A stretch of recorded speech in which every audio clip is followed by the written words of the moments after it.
Au nom du Père, du Fils et du Saint-Esprit, ainsi soit-il. Et je vis une foule immense que personne ne pouvait compter, de toute nation, de toute tribu, de tout peuple et de toute langue. Ils étaient debout devant le trône et devant l'agneau, vêtus de robes blanches et tenant des palmes à la main, la victoire. Et ils criaient d'une voix forte, disant « Le salut vient de notre Dieu qui est assis sur le trône et à l'agneau ». L'Apocalypse donc nous montre cette foule d'hommes semblables à nous qui a pu faire son salut.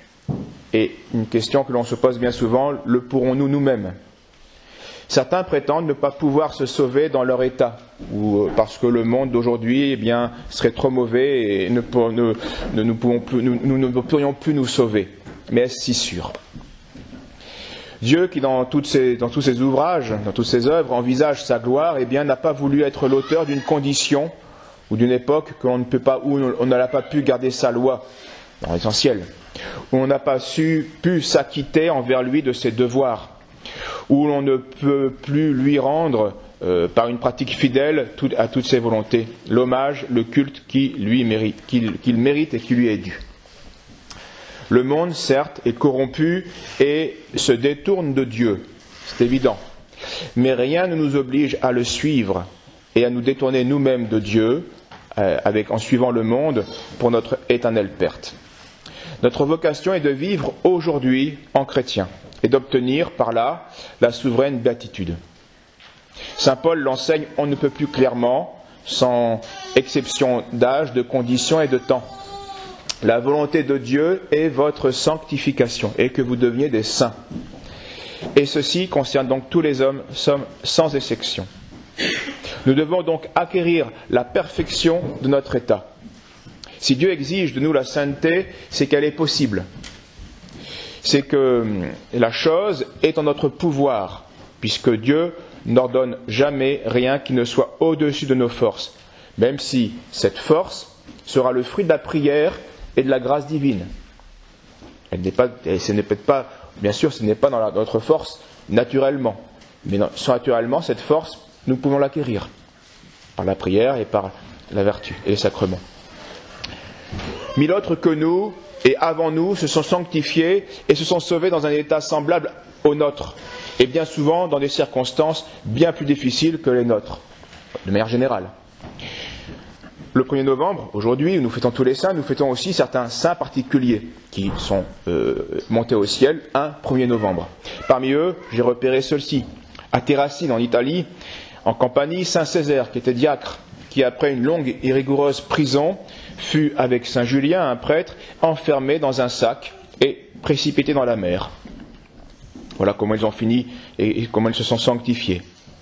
Saint Bénigne, plus connu, prêtre de Dijon, envoyé par le bienheureux Polycarpe en Gaule pour prêcher l'Évangile, sous l'empereur Marc Aurèle, fut par ordre du juge Terence soumis plusieurs fois à de très cruels supplices pour être enfin frappé mortellement avec une barre de fer. Ou Sainte Marie, une esclave, dénoncée parce qu'elle était chrétienne, fut pour ce motif, sous l'empereur Adrien, cruellement flagellée, étendue sur le chevalet et déchirée avec des peignes de fer, etc.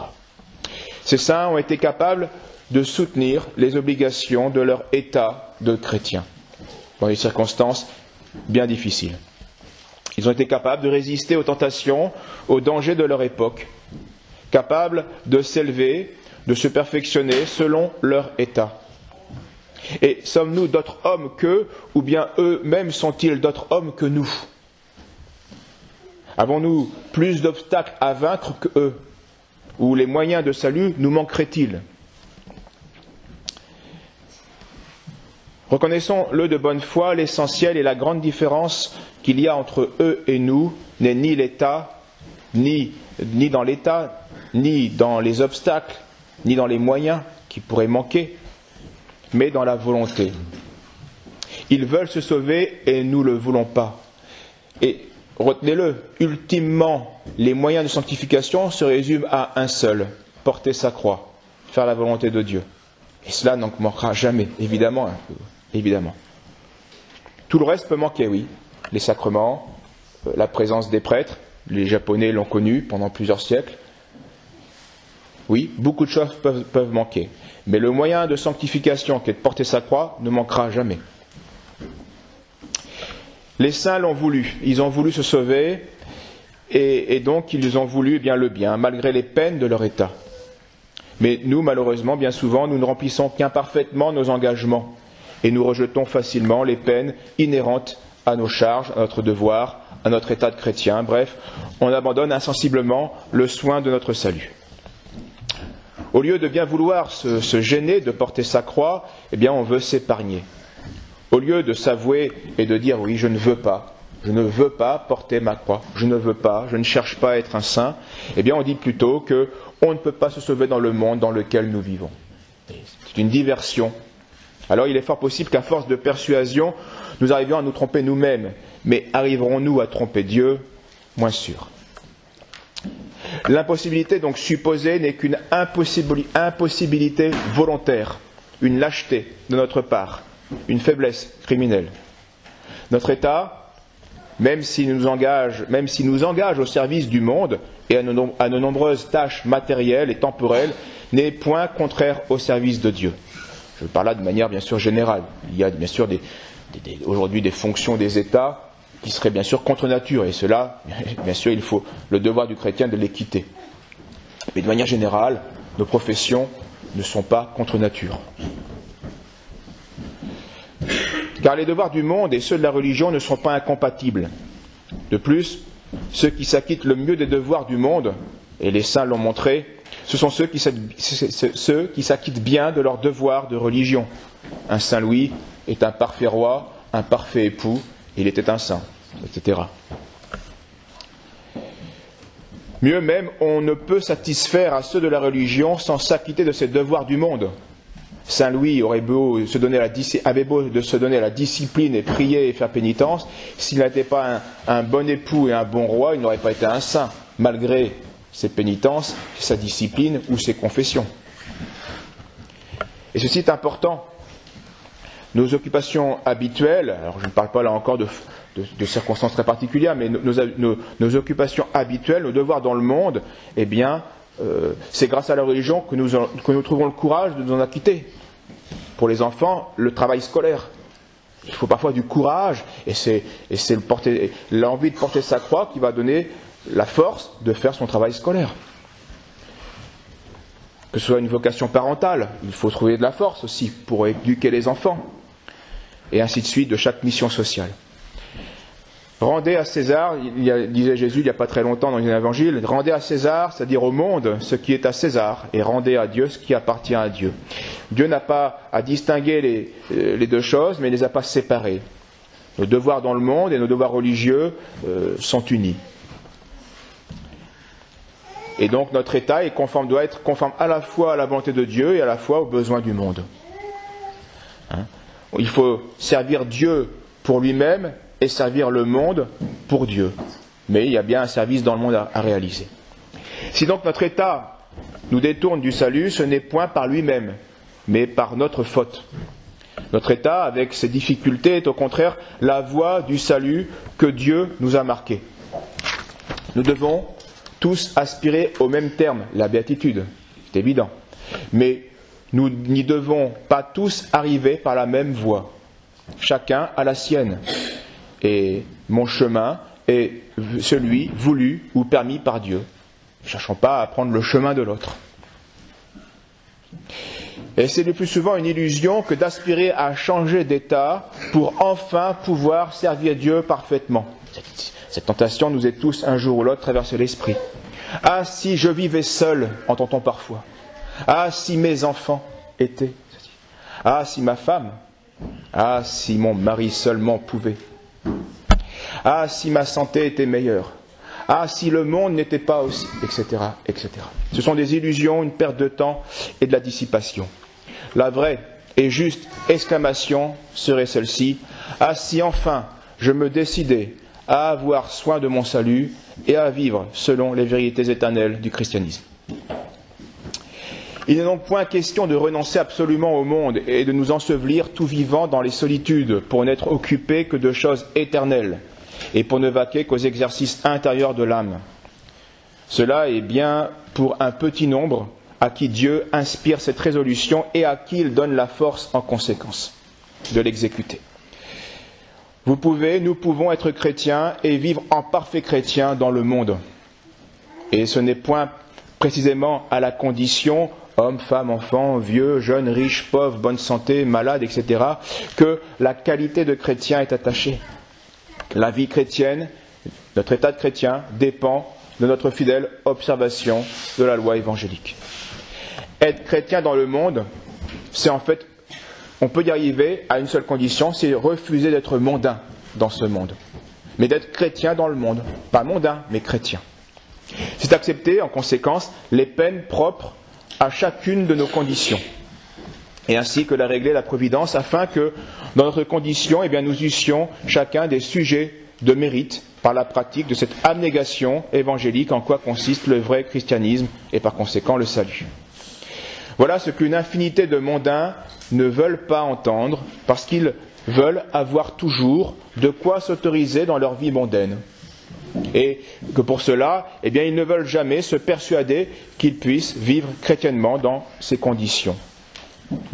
Ces chrétiens mondains peuvent tenir des discours apparemment, parfois très chrétiens, mais leur volonté ne s'y emploie pas. Et toujours sous ce faux prétexte que la perfection concerne un autre état que celui où il se trouve. Et pour conclure notre propos, évoquons un saint qui a su donner un double exemple de sainteté dans chacun de ses états, une double perfection en deux états bien particuliers, un parfait chrétien dans le monde et un parfait chrétien qui a quitté le monde en changeant d'état. Il s'agit du bienheureux Nuno Álvares Pereira. Il est né en 1360, lui aussi à sa fête aujourd'hui même, le 1er novembre. Il a été élevé à la cour du Portugal. À 13 ans, il a été créé chevalier par la reine elle-même.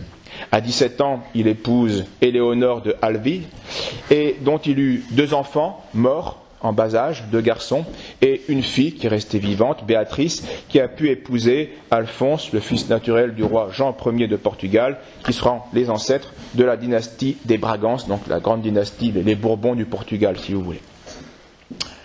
À la mort du roi du Portugal, en 1383, a eu lieu une grande guerre de succession, où le roi de Castille cherche la domination, donc Espagne sur le Portugal, mais le roi de Castille va se heurter à une grande résistance des Portugais, très énergique, conduite par un archevêque, celui de Braga, et par le bienheureux Nuno Álvares Pereira, devenu depuis 23 ans connétable.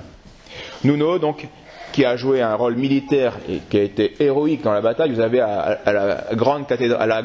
au grand couvent de Alcobaça, près de Fatima, certains le connaissent peut-être, il y a cette magnifique statue, un peu l'équivalent du Charlemagne de Notre-Dame, sur ce statue équestre de Nuno d'Alvarez, qui a été victorieux contre les Espagnols, qui a été vraiment un valeureux chevalier.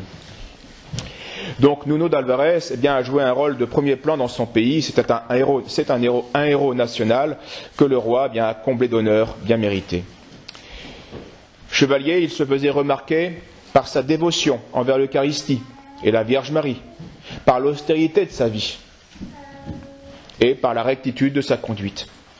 Il ne craignait pas de proclamer qu'à la guerre, il puisait son courage dans la communion eucharistique. Ça c'est pour les modernes, ils n'arrivent pas à comprendre. Oui, on trouve la force de se battre, même physiquement, dans une guerre juste, grâce à l'Eucharistie, grâce à l'union à notre Seigneur. Oui, l'union à notre Seigneur lui fait donner la force de faire son devoir d'État et donc de risquer sa vie pour sauver son pays.